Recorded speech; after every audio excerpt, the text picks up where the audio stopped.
Hey, rookies, and welcome back to the Rookie Farmer Podcast. This is the home of the dreamers, the schemers, and the hustlers here in the world of small scale agriculture.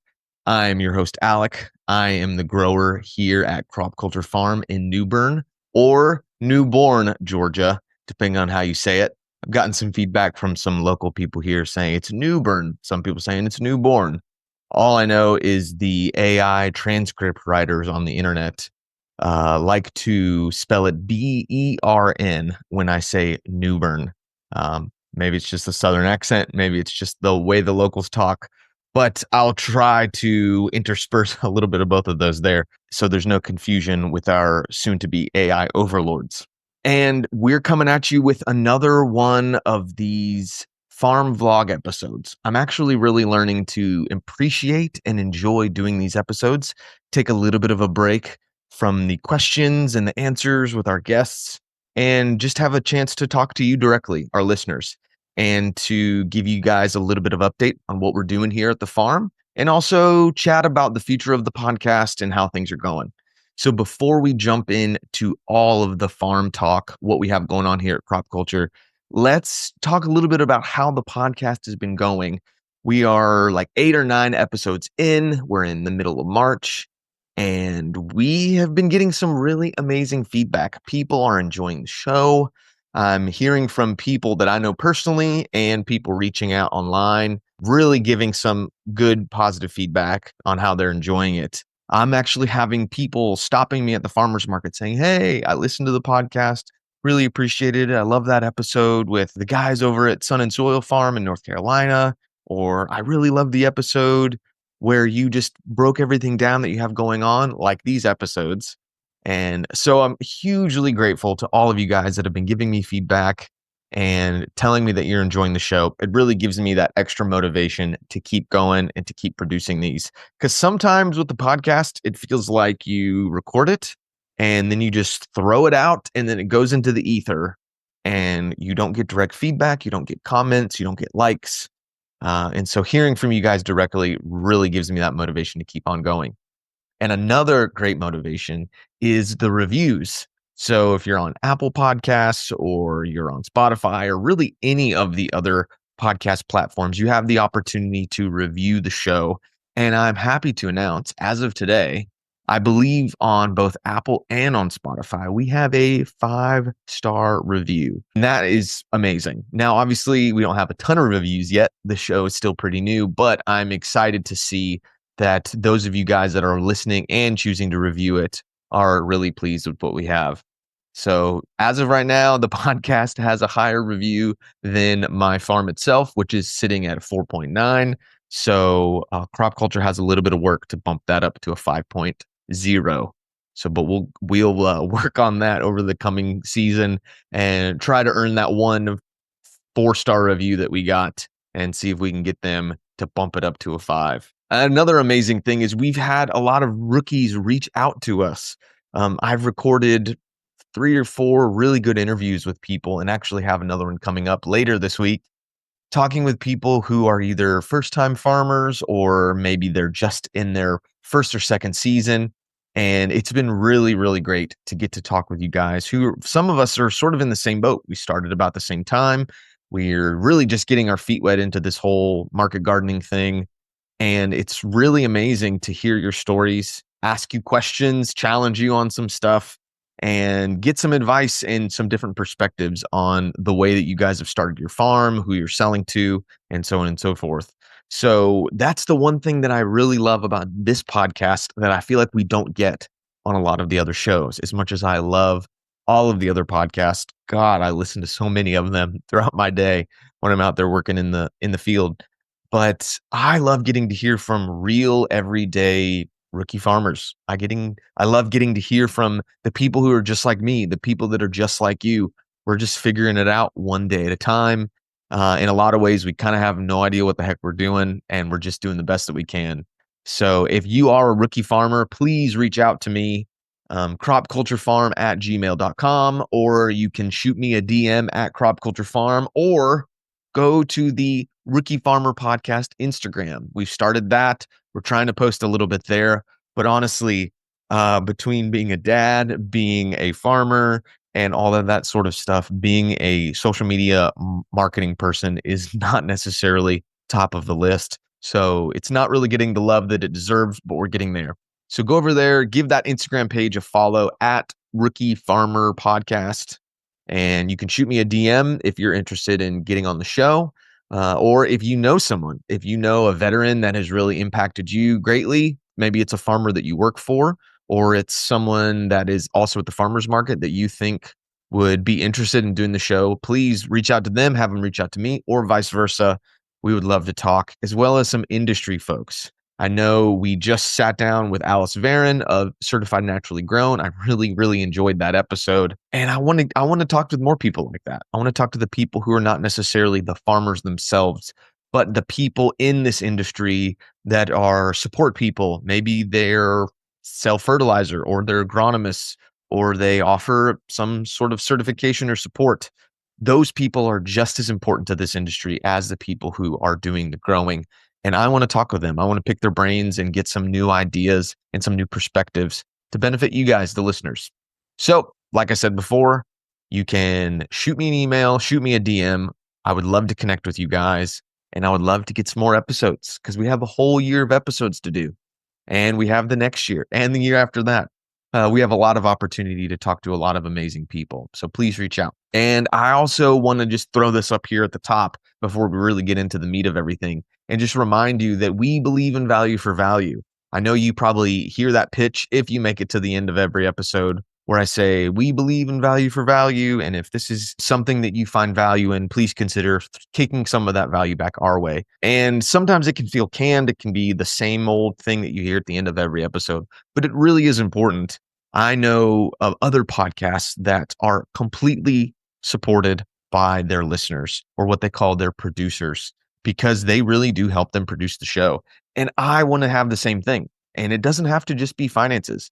If you have some sort of work in the podcasting space or in the marketing space, or you think, man, this show would be really cool with some intro music, maybe I can put up some of the stuff that I've been working on as a musician, or graphic work, or whatever it may be. If you have any sort of valuable skill that you feel like you can contribute to the show, that you would love to give in exchange for the value of the content that you're getting, once again, please reach out, because this doesn't have to be a solo show. Obviously, we have the folks over at Modern Grower, Diego's team, really make this possible. You know, the editors and the people that are posting things on social media and actually getting the show published on all the podcast feeds. You know, none of this would be able to happen without those people. But I would love to make this a collaborative, a collective work that we do together, where it's not just Alec, the rookie farmer, but it's all of us, the rookie farmers. And it's just the ag world in general, because this whole world of small scale agriculture does not exist in a vacuum. This is not an industry. This is not a life where we are islands, or we stick to ourselves, or we're fully funded by ourselves and we do all of our work ourselves. So many times, me included, we benefit from the value and the help that we get from other growers in our community, from the other growers that we're listening to, or we're seeing at conferences or reading their books, or the people with the USDA that help us with funding, or help us with grants, or just with testing and research. This is such a collaborative industry that we're in, and this podcast doesn't have to be any different. So please consider reaching out. Please consider kicking some of that value back our way, so that we can make this show possible. Maybe we can invest a little bit more into the show and do some really cool stuff in the future. All right, now that we have all of the housekeeping podcast stuff out of the way, let's jump into what's been going on here at Crop Culture Farm over the last probably month and a half or so since we released the last farm vlog. And I know on the last one, I left you guys on a little bit of a cliffhanger, where I was toying with this whole idea of, do I go full time? Do I hire a part-time employee? And all of the cost benefit analyses that go on with that. And I can now report back to you after this time that we decided to forgo solely being supported by the farm, and we decided to hire an employee. This was a decision that was not necessarily an easy one to make. You know, there's a lot of benefit and there's a lot of allure to going full time and just saying, I'm here, I'm on the farm every single day, and I get to just do what I want, make my own schedule, work as I please, and work as much as I want to. But the reality of it is that for some folks like myself, or even maybe like you, that being alone outside every day from sunup to sundown, that can get a little tiring. It can get a little draining. Some folks really enjoy the peace and the solitude that they get from just being out there in nature, hands in the soil, sun on their back. But there's something like we talked about just a second ago with the collaborative nature of what this industry looks like. There's just something about having other people out there with you, sort of joining in the labor, joining in the work to make things possible. And as ideally amazing as it would be to just have people from your community that come and help you and there's no strings attached and it's just this sort of relationship that you build. The reality of it is if you want to have consistency, you want to have a good, hardworking folks, you got to pay them. You got to put your money where your mouth is. For a little background, in the intro episode that we did, I sort of talked a little bit about my past. And one of the things that I did was I managed a bunch of volunteers for a nonprofit organization, which means I am extremely familiar with the work of volunteers and what is expected of them, what they're able to accomplish, and sort of what are the commitments that you can get out of them. And that's one thing that I never wanted to do is I never wanted to be a farm that really, really pushes to have a ton of volunteers. Because the reality of it is yes, it's great and they're free, and a lot of times they're getting experience or just learning something. Is that they're volunteers. There's no expectation of how well they can work or how long they can work or how consistently they can show up. And they're really just sort of there when they choose to, when they volunteer to be here. And that means that you're sort of constantly having to decide, all right, what can they do? What can they not do? When are they going to be here? And it kind of becomes its own whole project in and of itself to manage volunteers. And the reality of it is I needed some consistency. I needed someone who could be here a couple days a week, 9 to 5, and could work while they're here, and I can expect them to be here. And so that's why we decided to go the employee route. Like I said a second ago, that was not an easy decision to make because that was a level of financial commitment that I wasn't 100% sure if the farm could really handle. Coming into this new farmers market year, I knew that there was some greater opportunities to increase our production and therefore increase our sales. But at the end of the day, you just never know. You don't know what the next month is going to look like. You don't really know what a new farmers market's going to look like in the dead of summer. And so it was a little bit of a gamble, a little bit of a risk. But thankfully, as I talked about in that last episode, we have chosen to essentially take the income that I make from Crystal Organic Farm, where I work a couple days a week, and really just roll that income over into paying an employee. So in a way, I am solely being funded by the farm, but I'm using some supplemental income to then supplement the income of another person.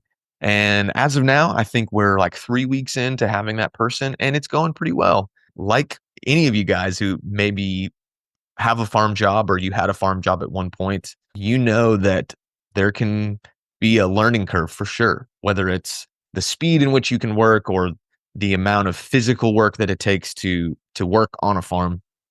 That there takes a little bit of a learning curve and a little bit of time to sort of acclimate to being outside so much or being in the sun or being bent over pulling weeds and so on and so forth. And so I have really come into this with like zero expectations other than just show up on time, work the time that I ask you to work and go home happy. And I'm really pleased that we've been able to make that happen. The guy that I have working for me, he's been a good friend. And I'll be honest with you, I think one of the benefits to doing this was not necessarily just to have another person there working, but to just have another person there. I believe sort of in the psychology space, they refer to it as like body doubling. That when you have another person around you, especially if you're more on the ADHD train than I tend to be on, that working alone can cause your mind to drift. It can kind of keep you from being really focused, and maybe you get distracted and do whatever. But having another person there really seems to allow me to really get laser focused. I have a person there that I'm responsible for. I have to make sure that they always have a task to do. And so with me, I can't be lazy. I can't get distracted and go run and do something else, both for them, but also for myself. And so that is a real benefit that I was hoping that I would find with having an employee on the farm. But also, it just gives me someone to talk to. It gives me a person to bounce ideas off of. Hey, like we have two beds here that are available.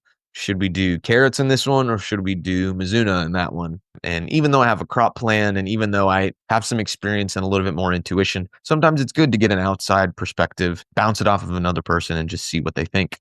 But really, the biggest benefit so far, on top of just having another person there to be tackling tasks, is it has caused me to be far more consistent and to really plan my days out. Unfortunately, a lot of days sort of start with me getting out there and just sort of putting my hands on my hips and going, okay, what are we going to do today? And on the days that I have an employee, there's no just standing around and wondering, what are we going to do next? You really have to have things planned out. And so trying to do my best to plan the night before. So, they work Tuesdays and Fridays. Fridays are pretty self-explanatory. We're just harvesting most of the day.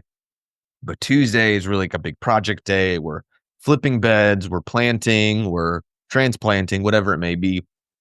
And so I try to sit down Monday night and plan out the next day. Here's the task. Here's the things that we're going to tackle tomorrow, so that once that guy gets there, I can say, boom, here's these three things. Let's tackle them. Let's get these knocked out before lunch. And then after that, here's another list of things that we can do. So it's really good for them. And man, it has been so good for me. I feel like the days fly by so much faster, so much so that sometimes it feels like I'm not actually accomplishing enough in a day, because they just like zip by. Where some of those days working alone, it can really just drag on. But I'm extremely pleased with the work that I'm accomplishing and that we're accomplishing together. I sort of said this a million times before to other people, and I believe on the podcast as well, is the hope is that 1+1 with this employee is not going to just equal 2, but in a way it sort of equals 3. I'm more productive. I can keep them productive. And we can accomplish tasks that really take two people, like laying out a silage tarp and putting sandbags down over a new planting area that we're getting prepped. It can be done with one person, but man, is it difficult, especially if the wind kicks up, which it always seems to do. It can be super calm and fine all day long. And as soon as you utter the word silage tarp, the wind's like, all right, that's my cue. Let's start blowing. But it has been really beneficial. And I would say another really great benefit to having a person there is that I'm actually finishing harvests on Friday for the market on time. So the few Saturdays that we were at market before we had an employee usually came with a really tired, really groggy Alec, because I was up until 1 a.m. trying to get everything harvested. I would harvest all of our loose greens or arugula or salad mix, and they would just go into a container, go into the refrigerators, and then would just work until dark, sometimes work after dark, and then would take it home, get the kids to bed, and then sit on the couch with my wife and bag salad greens while maybe we watched TV or we just talked. Until 11, midnight, 1 a.m. And that is not a sustainable way to run a business when you have to be up at 5 a.m. the next morning to be fresh and ready to go, to be your best at the farmer's market and kind of give the customers the best version of you that you can. And so that first week, having them there, we finished up at about 5 o'clock and everything was harvested. Coolers were full. Everything was ready to go. The truck was loaded. And it really was an amazing feeling to just kind of go, all right, we're done. And now I can sort of work on some other stuff, make sure that everything's where it needs to be for the next morning, and actually get a decent night's sleep. And that's really beneficial because we'll get to it later on in this episode, but it's really allowed me to sort of balance that farm and family sort of teeter-totter seesaw that we are all on. And my Friday evenings have just become a little more full. And so being able to finish on time has been a huge, huge benefit. So I'm really grateful to having this employee. And in the next episode, maybe I'll give a little bit more updates on how that's going. And hopefully we will see a nice bump in production, this other person joining the farm crew. All right. Now, the next thing that I want to give you guys an update on is our farmers market. So, just a little bit of backstory. We did a market in another town last year. It was really great. It was like a perfect market for my first season. Really loved it there. And then we decided this year that we were going to move to a bigger market in Athens. And the winter was phenomenal. There was like no competition, and we were selling out every single week. And I kind of went into the main season with super high expectations, but with a little bit of reservation of like, we don't know what it's going to look like when all of the other farmers show up, because not everybody's there for the winter market. Most of them actually wait until the regular season starts at the beginning of March to kind of come to the market. A lot of folks are a little bit slower. There's not as much production through the winter, as you guys know. But March 1st, when the market started, it was a totally different ballgame. Went from being two farmers to now there's seven different growers, not including like the mushroom people and the flower people. There's seven of us that are selling veg. And we've definitely seen a big difference in both the sales and just the level of customer interactions that we have. And part of that, I would say, is just due to the sheer amount of options that people have. They're not just getting something from me or from the other farm that was there through the winter, but now they have seven different options, which means maybe they don't buy two bunches of carrots and a bag of salad mix and a bag of arugula and some beets from me. Maybe they just buy two bunches of carrots, and they want to sort of spread the wealth around. They want to buy a little bit from everybody. And we've seen a little bit of drop in our sales. Some weeks it's been a decently significant drop in our sales. It's still late winter, early spring. The evenings and the early mornings can be really cool. So people might be hesitant to come out because the market also shifted up an hour. So where we were 9 to 1, now the market is 8 to 12. And when it's the beginning of March, like, it's still kind of dark outside. It's still very cool in the mornings. And not everybody is such a morning early bird and they want to get out and really tackle the day on a Saturday. It's their day off. They want to just relax. And so we've seen a little bit of slump in sales as a result of that. But also, one thing that I've heard from a lot of the other vendors at this market, not just the farmers, but the other people selling kind of provisions or honey or whatever it may be, is consistently they're saying these are some loyal customers, which is really great for the people who have been there for a while. Not as great for those of us who are sort of breaking into this new market and trying to make a name for ourselves. So you'll see people who were consistently buying from us every single week throughout the winter, and now they just walk right past you to go to the other farmer who's been there for 6 years. They know their stuff, they know their family, they see their kids, they've watched them grow up. And so it's kind of causing us to have to be a little bit more intentional with catching people's attention, opening up the booth display to be really eye-catching, really engaging with people as they walk by. Hey, how you doing? Let me show you something. Sort of kind of wooing people over to where we're at. And it's been a good challenge. It's really caused me to think more deeply about, this market display. How am I interacting with people? And when it's super busy, you kind of just stand there at your cash box and your scale, and you just sort of keep going and you keep going, and you don't even really have a chance to like chat with people, get to know their names, get to learn anything about them, tell them about who you are and your farm. And now I'm finding myself with like a significant amount of time now to be able to have those interactions, which has really been amazing. I've really enjoyed getting to get to know people, learn their names, and give them sort of the ins and outs of who we are as a farm and what makes us different and what separates us from everybody else there. And we're getting a lot of new customers. There are people that didn't come to the winter market and they're only here for the regular season. And so it seems like every week, even though we've done 4 markets now since the regular season started, they go, "Oh, are you new here?" And it's just a new opportunity to build a new relationship, earn somebody's trust, and show them that we have exceptional quality and an amazing product that they will enjoy. It's been a bit of a challenge. It's been a bit of a curveball that I wasn't necessarily expecting, but I think in the end, it will make me a better farmer. It'll make me a better salesperson at the market, and it will benefit us in the long run because once I can earn their trust, once I can earn those sales, then I will become the farmer with the loyal customers as well. So it just is going to take some time. We have to keep building on this foundation that we laid over the winter, and we will talk later on in the season about how much better the market's going. Because the truth of the matter is, it's still early. We're still in March. We have a lot more growing season to go. Once we start getting into the kind of summer annuals, your tomatoes, your squash, your peppers, your eggplant, I know the market's just going to explode. Tomato season is always a wild time of year at the farmer's market. So the season is young, the season is early. We have a lot more farmers markets to go. So I'm feeling very optimistic about the future of this market. And I will say one thing that has really saved our butts has been working with our restaurants.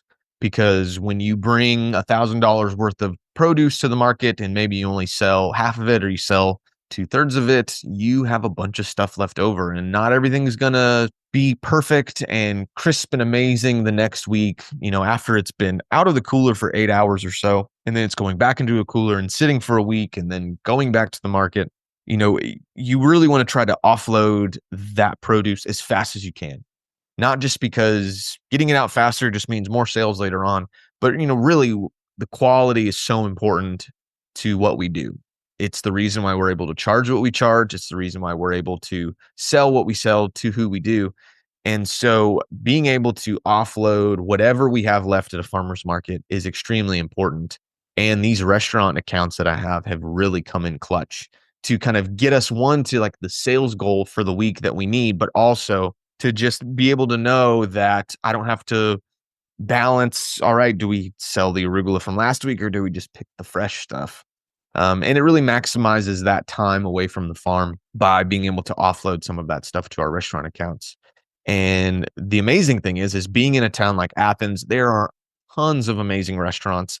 They really have a reputation for having some really high quality places with excellent chefs who love working with local farms and working with local fresh seasonal produce.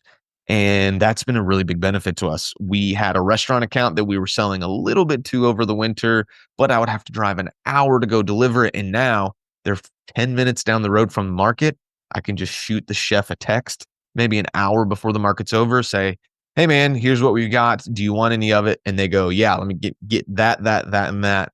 I can show up, drop it off, shoot them an invoice, and then I'm on my way. And then I can go hit my restaurant account in Monroe, the Row, who have been amazing to work with. And usually between the two of them, I more or less come home empty handed, which has been a huge benefit. As much as you would love to be able to completely sell out at a farmer's market, just to be able to come back to the farm with maybe one container of a few odds and ends that you can eat throughout the week, or maybe they'll store till the next week, or you can sell them to someone else that swings by the farm. It's a really good feeling to know that you're not coming back with a lot of product, that you're really selling everything that you possibly can. So that's been a real huge benefit. And maybe as the production grows throughout the year, we'll even be able to start reaching out to some other restaurants. People are always saying, you need to talk to this chef. You need to go talk to those guys. They would love this sort of stuff. The reality of it is I just don't really have enough to meet the demand to work with all these different chefs. But hopefully, as that production grows, we will be able to meet that demand and really sort of make a name for ourselves in this area working with these chefs, because it's not really a secret, but I love working with our restaurants. I don't think I would be able to make it work where we're like a restaurant only farm. Having those retail sales really helps the cash flow, but I really enjoy getting to work with them from my years in restaurant experience, but also they're just cool folks. I just enjoy the vibe of a kitchen. I love walking in and just kind of feeling the energy that's in there. And man, nobody appreciates high quality produce like a chef. When you open that crate and they see all those fresh bunches of greens and they're like, oh my God, this looks so much better than the stuff that we get from the distributor.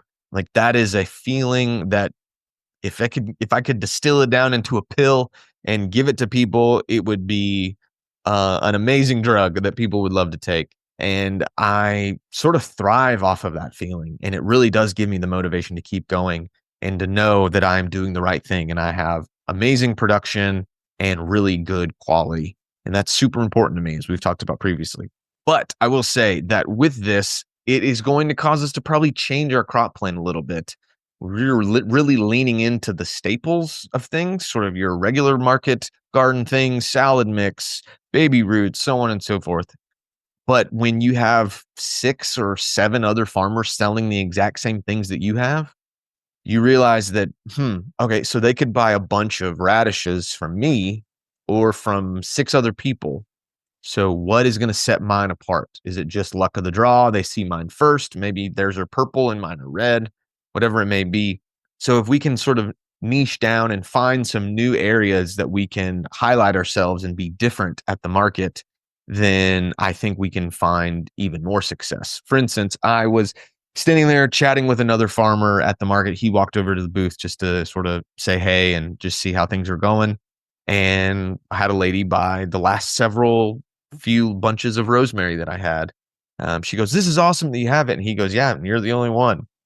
And that was a cool feeling because it sort of clicked in my brain that it's like, okay, maybe things like herbs or these sort of small specialty things, they're not going to be the main sales driver. But if I can increase that sale by a few dollars or earn that sale from a new customer with a different product that nobody else is selling, that maybe it can sort of give us our own little niche and our own little carve out in the market. So that is one of those things that we're going to try and increase the production of this year is things like culinary herbs, maybe even some medicinal herbs that we can sell fresh. I don't know if I'm going to go the dried route or any sort of value added products with those, but just having fresh herbs, fresh oregano, fresh dill, things like cilantro, rosemary, basil, all of those sort of things. Don't really know how much competition I'll have with those types of items. And so if I can really be the guy that has it, then everybody knows if you need herbs, you go see Alec at Crop Culture Farm and he can hook you up. And another product that we've started selling, not in our market yet, but with some advice from some other growers, I might start doing it is with our edible flowers. We decided to sort of increase our production of that and start expanding into different varieties of edible flowers, primarily for our restaurant accounts. Things like violas, small little edible flowers, really gorgeous. Go over to my Instagram page and scroll down, and you can see some of the containers that I've done for restaurants. They are just the most beautiful, eye catching, delicious little flowers that you've ever seen. And I pulled them out of the cooler and showed them to one of the other farmers, and she goes, "Why are you not selling these here? People would love to buy them." And I think sometimes you just assume that people don't necessarily want this. This is like sort of the high end, quote unquote, bougie stuff that a restaurant would really love to put like one petal on top of a hors d'oeuvre or whatever. But she instructed me, and she's been doing this market for several years now. Like, oh yeah, like there are people that would love to buy that. So that might be another one of those little niches that we can get into. We're not selling cut flowers, and we're not doing arrangements, but if we can have some small containers of edible flowers, or maybe have like a fancy salad mix that we offer with our regular salad mix as well, we might be able to kind of continue to carve out those little niches and really make a name for ourselves in the market. But overall, I'm feeling hopeful. We're still meeting our sales goal, even though it's definitely been lower than where I'd like for it to be. But as I say every week, we live to fight another day. Oh yeah, and another thing that I have really loved about this market here in the state of Georgia, we have an organization called Wholesome Wave Georgia. They sort of act as sort of an intermediate between growers and farmers markets and the USDA, which manages the SNAP, the Supplemental Nutrition Access Program. I believe that's what that stands for. What most people probably know it as EBT or food stamps. Now, it can be difficult because you have to have a totally separate payment process to do that. You can't just swipe an EBT card on Square and charge people to their sort of like government assistance to get fresh and healthy veggies, which can sometimes be a little bit of a deterrent for people to come and shop at the farmers market to get those seasonal, amazing, nutritious things that we are offering. But this organization does what they call their double up bucks. So actually, for every $1 of SNAP money that they spend, they're actually able to double that. So for instance, they swipe their card for $10, they get 20 tokens, which means they now have $20 that they get to spend at the market on the most high quality, clean, nutritious food that money can buy. Then I can turn those tokens in at the end of the market and get a check from the market. So it's sort of a win-win. They're able to actually get double the amount of produce that they could afford with their government assistance. And I'm able to still charge a reasonable price so that I can earn a living. And as someone, and I've talked about in the past, as someone in a family who is currently receiving those benefits, it's a real amazing full circle thing to see that we can not just supply food to affluent people in an urban area who are the only ones who can afford to eat healthy and eat organic, but we're actually able to feed families who are in need, families who are at a point where they need a little extra help to make ends meet at the end of the month. And that is a really amazing feeling.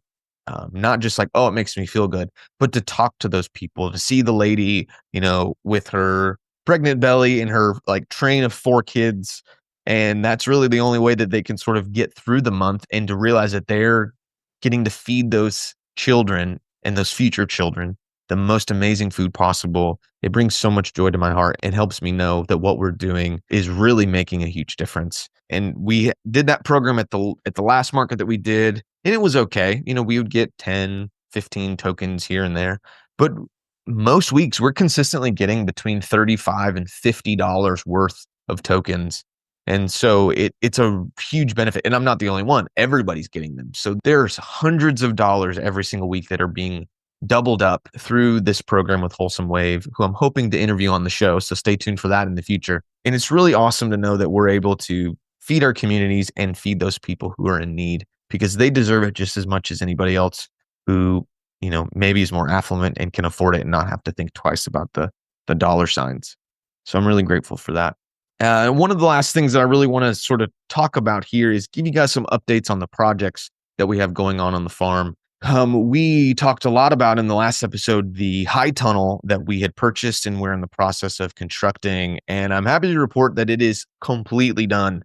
We have a little bit of maybe some cosmetic stuff, replace some baseboards, maybe do some end walls, so on and so forth. But for the meat of the growing season, where the end walls will be open, the sides will be rolled up, everything is ready to rock and roll. We were able to squeeze about 7 30-inch beds into our 72 by 30-foot high tunnel, and I am absolutely loving having that. It's not totally full yet. We're sort of jockeying back and forth between what's going to go where, because it really did sort of change our whole crop plan and the way we are going to design everything on the farm, because it's a totally different type of growing space. It's not field production. It's not something that's going to stay in the greenhouse. It's sort of this, over plastic high tunnel production. And most of that's going to be filled with tomatoes and peppers and eggplant throughout the season. But right now we have an opportunity to really get some stuff jamming ahead of those things going into the ground next month. And so I have got those beds planted out. We've got awesome, tasty greens, and I am super, super pleased with the quality that we're getting out of that tunnel. It has increased the possibility for what we can do this year and in the coming seasons remarkably. And heard recently on another podcast about the benefits of growing under plastic, that it's not just climate controlling, it's not just season extension, but it's actually the diffusion of light actually allows things to grow better. And it really is true. I can look at the little gem lettuces I have in there versus the ones that are out in the field, and there is marked difference between the two. Something about the diffusion of light sort of taking the edge off and spreading out those photons, and that UV radiation just really allows those plants to thrive. And it's really making me consider, like, maybe we need to really double down and invest in even more tunnels. We'll see. I don't want to get carried away and be growing everything under plastic, but I've been really happy with that. And we've had some pretty wild winds over the last couple of weeks, and it's really good to see that the tunnel is holding up fine. It's not budging an inch. It's solid as a rock. And that brings a lot of peace of mind when you're laying in bed and you hear those winds whipping up and the rain coming down, and I think we're going to be good. Hopefully we don't have any crazy weather this year that will really test the structure and test the strength of it. But if we do, I'm feeling pretty confident that we'll be fine for years to come. So I'm really grateful to have that high tunnel up, and I'm really, really excited to have that thing jamming and full of amazing stuff this summer. God, I can't wait to taste the tomatoes that are come out of there and the peppers and the eggplant, cucumbers, all the amazing stuff that's going to be in there. It's going to be so great. And then to have that production next winter, oh, it's going to make such a world of difference. I can't wait. We'll definitely be referencing that and how it's changing the way that we're growing in future episodes. So stay tuned for more of that. But another amazing project that we are sort of right smack dab in the middle of is building out our walk-in cooler. For a little bit of background, last year and through the first 3 or so months of this year, we've just been rocking the old refrigerators. We had 4 refrigerators, 3 of which are just standard residential, freezer on top, refrigerator on the bottom, and then 1 big commercial refrigerator that we were able to get secondhand. And that's all the cooler space that we had. And it's fine sometimes, but when you're really in the heart of your growing season, and especially now that we're increasing production, we got to the point where we just were completely out of space. If by the end of a Friday, when you're getting ready to have everything harvested and ready to go for the next morning, and you realize I've completely exhausted the amount of cooler space I have, and I have 3 or 4 full containers of lettuce or arugula that need a place to go. And it was okay over winter when it was going to be, mid 30s, maybe upper 40s at the most at night. You could just leave it out. It would be fine. And it would be just like it's in a refrigerator. But now that we're coming into the warmer months, it really is important that we had more cooler space. And so we talked with our landlord and we worked out a plan and we worked out sort of a budget that we would be able to convert a tool shed that we had, get it foamed in, like a closed cell spray foam insulation, cut a hole and put in an AC unit and actually turn that space into a walk-in cooler. So we've now gone from a setup of 4 refrigerators to now a 7 by 7 by 9-ish feet tall, fully insulated walk-in cooler that is already feeling like an amazing game changer. As of now, as we speak, it's probably chilling at about 38, 39 degrees, which is right where it needs to be. And it's full of stuff. We've got our seeds in there. We've got stuff that was left over from last week's market, as well as the stuff that we've been harvesting this week. And it now feels sort of empty. Even though you might have a stack of 10 containers, it feels like you could put 100 containers in there. And it's really good to know that this walk-in cooler will allow us to expand our production, and it will give us plenty of room to grow into the future. Maybe to do another farmer's market and have 2 markets in a week, or just to do a CSA or just increase restaurant sales. It really gives us a lot of flexibility. And now, for those of you that might be wondering, we went with a standard air conditioning unit. I think we have a 10,000 BTU like window air conditioner with sort of a modified CoolBot type system. We opted to not get the CoolBot just to try to be a little bit more conservative with our finances. And we went with another system that is a bit of a sort of jerry rig, so to speak, using some thermostat controllers that you can get on Amazon. They're called Inkbirds.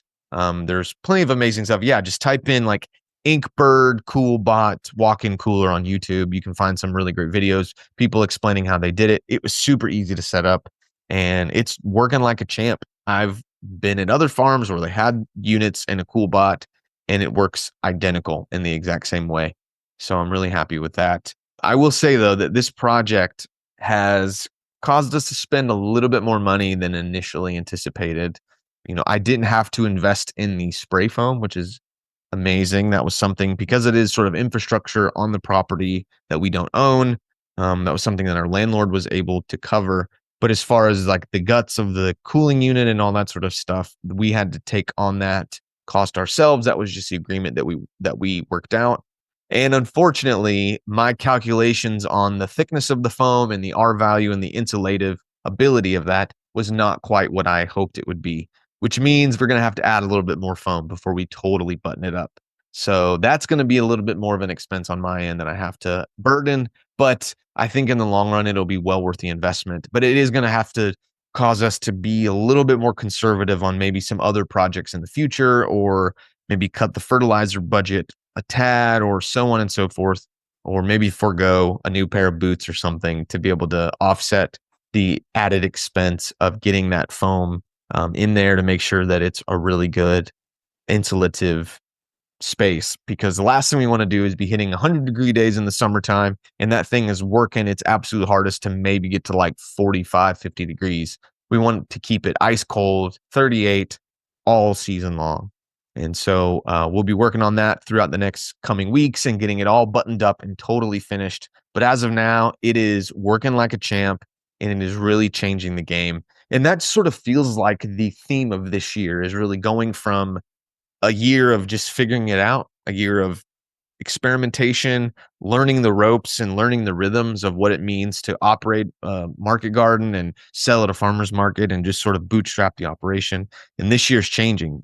We've increased our growing space. We've increased our high tunnel production. We're adding in a walk-in cooler. We're expanding into more seed starting production and all of that sort of stuff. This is really sort of the year of going from sort of amateur to professional. And it's obviously a lot more expensive this year than it was last year already. But I really believe that with this step up into professionalism and this investment of finances and time that we're putting into the farm, that it'll allow us to increase production and to increase our sales and to be far more efficient and have a lot more longevity in the long run. So I'm really excited about those different projects that we have coming up. As far as things going on in the field, we are full blown spring at this point. We're about a week or so past the equinox. We are officially in spring and things are exploding with growth. And man, it was one of those things you think it's never going to come. Winter's going to last forever. And then suddenly now we're into 80-degree days, 50 degrees at night, and things are really starting to ramp up, which means I'm busier. I have a lot more on my plate. The weeds are coming back with a vengeance, but things are really starting to take off into the field. And we're starting to do faster bed flips. So where maybe you could do a cut of arugula and it would just sort of sit there or whatever, we're doing like a cut, second cut, beds flipped, something else is going in. Boom, boom, boom, boom, boom, boom, boom. And so it's definitely causing me to be far more precise, far more focused, and having that extra employee there has really helped me to maintain that focus and maintain that discipline to get things in, get things out, and then boom, on to the next thing. So there's a lot of activity happening. Every day something's getting planted. Every day something's getting harvested. And that's only going to increase as we go throughout the season. And I know that I'm going to have to increase the fertility because we're already starting to see some areas where there's spots. Maybe we didn't quite balance the soil in a particular area very well. And, your soil fertility, I mean, that's your bank. That's what you're drawing from in order to make these withdrawals of production and of harvest. And so I am going to continue to focus on increasing our fertility, both through our no-till practices. We now have like a fertilizer injector so we can actually put compost tea right into our drip lines so that we can get fertility exactly where we need it, increasing our foliar feedings and just trying to continue to keep our soil very fertile and very balanced with our amendments that we're buying in. I've said it before and I'll say it again. That's one of the benefits of having a relationship and working with other farms and being collaborative, which seems to be sort of the theme of this episode. I can't afford a 2-ton pallet load from a farm supply company. I can't afford to drop $1,000 on fertilizer tomorrow, but I can throw $400 or $500 worth of stuff onto another pallet from another farmer and pay my share of the shipping. It helps out them and it helps me out. So we'll continue to do that and we'll continue to build that fertility, because the last thing I want to be thinking about when we're in the heat of summer is, oh my God, everything's yellowing, everything's struggling to be fed. And then I'm trying to scramble to put the Band-Aids on and to be reactionary to our fertility. I want to make sure that we are being very proactive in staying on top of the health of our soil and making sure that we are able to increase our production in the future. Now, last on my list, I want to get a little bit of personal talk in here and just sort of talk about that sort of family life balance that I referenced earlier on in the episode. Farms can be all consuming. you guys know this, or if you've never farmed before and you're thinking about farming, just know it can be very easy for a farm to be all consuming, especially at the beginning. You are doing things less efficiently than you could be in the future. You're doing things with less money than you could be. And you're just learning as you go, which means you're spending a lot of time making mistakes, fixing things, or doing things the hard way. And the reality of it is that farm calls to me at all hours of the day. It wants me to be out there doing something, trying something new, getting more stuff in the ground at all times. But the reality of it is, although it is my primary source of income and the primary focus of my professional work life, it is not my identity. I'm not a farmer. Yes, I run a farm and I do that. But my primary identity, one is just as a man, as a human being, but is as a husband and as a father. Because at the end of the day, the farm could be super successful. It could be going like gangbusters. We're making so many sales. We're becoming super influential in the area. But if my home life is suffering, none of it is worth it. What does it benefit me to gain the whole world, but to lose my soul? And these people are my soul. They're my lifeblood, my wife and my children, and the people around me that I call family and I call a community. And so I am trying to prioritize time to go away from the farm, whether it's quitting at 6 o'clock or choosing to not work on a Sunday or choosing to not work on a Saturday after the market. I am doing my absolute best this season to prioritize time because that was one thing I did not do very much of last year. The farm got all my attention. I worked as much as I could, whenever I could, and as long as I could. And not that there was any immediate suffering as a result of that, but why would you wait until things start getting rocky to make those corrections? Why not be proactive and take the feedback from your spouse, take the feedback from your kids when they say, "Dad, I miss you. I want to play." And so this year we are definitely taking necessary steps for me to prioritize my time with my family and to be away from the farm, to not think about it, to not work on it, so on and so forth. And to also spend time with extended family. You know, I often just say, "Oh, I'm too busy. Sorry, we won't be able to make it to that family event. Oh, I can't go on that trip because, the farm's here. I have to be here." And, we just got back. We took a couple of days off. I think it was the first 3 days away from the farm I've taken in about 6 months to go see my sister and my new nephew, which is amazing. And I had to make a conscious choice to step away to do that. There's no PTO time. There's no boss saying, "You have to be in at this time." It's just the farm being there and me knowing that I have to be there, but choosing to say, "Nope, this is also important. I need to be able to separate myself, go be with family, take a little bit of R&R, and we will continue to prioritize that throughout the season." Because also, there's other things in my life. My daughter's starting T-ball this year, and funny enough, T-ball practice is on Friday nights at 6 o'clock. So that also means that now I have to not just prioritize family time, but now I have to retool the way I work on the farm to be as efficient and as quick as possible so that when 5 o'clock rolls around or 5:30 rolls around, I'm done because I have to go inside, clean up, change, and I have to take my little girl to practice because, what good does it do for her to say to her friends, "Oh yeah, my dad's a farmer and that's why he's never here." I want to be able to be a dad. I want to be able to cheer her on, help her as she grows as a young lady and discovers her love for sports and being outside and interacting with other kids. And that is far more important to me than did the arugula get weeded today.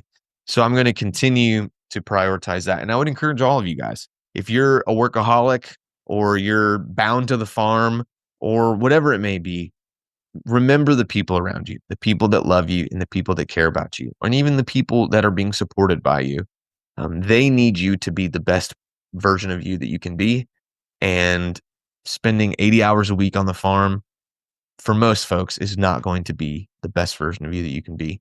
So try to prioritize time with your family, prioritize time with your friends, get away from the farm, take a breather, clear your mind so that when you are there, you're fully present, you're working hard, you're working in a very disciplined, orderly way so that you can maximize all the time that you do have on there. And then you can step away and know that you've done all that you can do and you can just focus on living your life, because we all just want to live a good life, and working ourselves to death is not a good life. So we need to prioritize that. And one last little tidbit that I want to share was sort of a reality check that I had. So where my sister lives up in Northeast Tennessee, the way that we drive to get there, we drove right through the Asheville area, right through the area that was just hammered by Hurricane Helene and subsequent rains and freezes and winter storms and all of the devastation that they've experienced as a result of that. The lives that have been lost, the property that's been damaged, and the immense destruction that was caused by this natural disaster in that area. And although I know people in that area, I've reached out to people and I've seen plenty of pictures online, other farmers on Instagram, driving down the highway and looking to the left and to the right and seeing, oh, where this river is, you can see where it doubled in size. And those warehouses that are completely gutted now, they were full of water. And that massive pile of debris is all the stuff that was from up on the hilltop. And it just really brought a huge reality check to me of the true devastation that those people, not just the farmers, but all of the people in that Western North Carolina, Northeast Tennessee area experienced. And I never forgot. I will probably never forget the way that that has made me feel, and the devastation that was created in the people that lost loved ones and the people that lost their own lives. But being able to see it firsthand in a small way, it really brings it back into prominence in your mind, and realizing that this is not over. Although that was months ago, although the news cycles have moved on to other things and people have continued to rebuild, it's not over. There's farmers who are never going to be able to go back to their land. There's people that are never going to go back to the homes that they built for their families. They're never going to be able to see those animals and those family members again because they were swept away in the massive deluge and the massive floods. And so it was just a reminder of the massive devastation that can be caused by nature, and how precious this gift of life, and how precious this gift of being able to work the land and to work in conjunction with nature is, and how it can change in an instant. So I know we're sort of ending on a bit of a somber note, but just take some time, think about those people. There are plenty of amazing organizations that are helping farmers and helping other people up in that area. So if you have the extra income, if you're thinking about donating it to the show, withhold that donation right now. Give it to an organization that is helping those people up there, because they're still hurting, they're still in need, and there's plenty of rebuilding that will continue in the future. So keep the people of Western North Carolina and Northeast Tennessee in your hearts and your prayers. And together, collaboratively, we can all make this place amazing again, because it is a beautiful jewel of this country. And I know that it will rebound and it will rise from the ashes as more beautiful and as more grand than it was before. All right, that wraps up this episode of our farm blog. Thank you guys so much for listening, for entertaining me just talking your head off for an hour. I hope that you guys are enjoying these episodes. I know I talked about the reviews and reaching out at the beginning, but please share these episodes with your friends and family. If you know someone that is an avid gardener, whom maybe they're interested in starting a farm, getting into sort of this market gardening, small scale agriculture industry and revolution that we're a part of here, please share this episode. Give them some encouragement, give them some inspiration. Or if you're just someone that is already a grower and you need another podcast to throw on your feed, consider subscribing so you never miss an episode. Rate these episodes, give us a review. It helps the algorithm, it pushes us up, more people find us. And so we can continue to grow the show, because this is not about me building a brand. This is not about me trying to do anything other than just empowering, encouraging, and inspiring new farmers to get into the world of small scale agriculture so that we can make this place a better place. Once again, huge thanks to Diego and the whole team over at Modern Grower for making the show possible. I referenced you guys earlier, but none of this would be possible without you guys. You guys are the best. Thank you for putting up with all my antics and my long-winded discussions and episodes. You guys polish it up, make it sound really amazing, and make it look super professional. So thank you. And please go check out all of the amazing things from Modern Grower, the Sumi Soaker, landscape fabric, the quick click cedar, and the paper pot system, Jang cedars, all of those things that they have over there. I'm currently using a lot of that kit, and it has really taken my farming skills to the next level, and it will do the same for you. So go check it out at shop.moderngrower.com, and you can find a very curated, excellent list of tools that will help your farming business.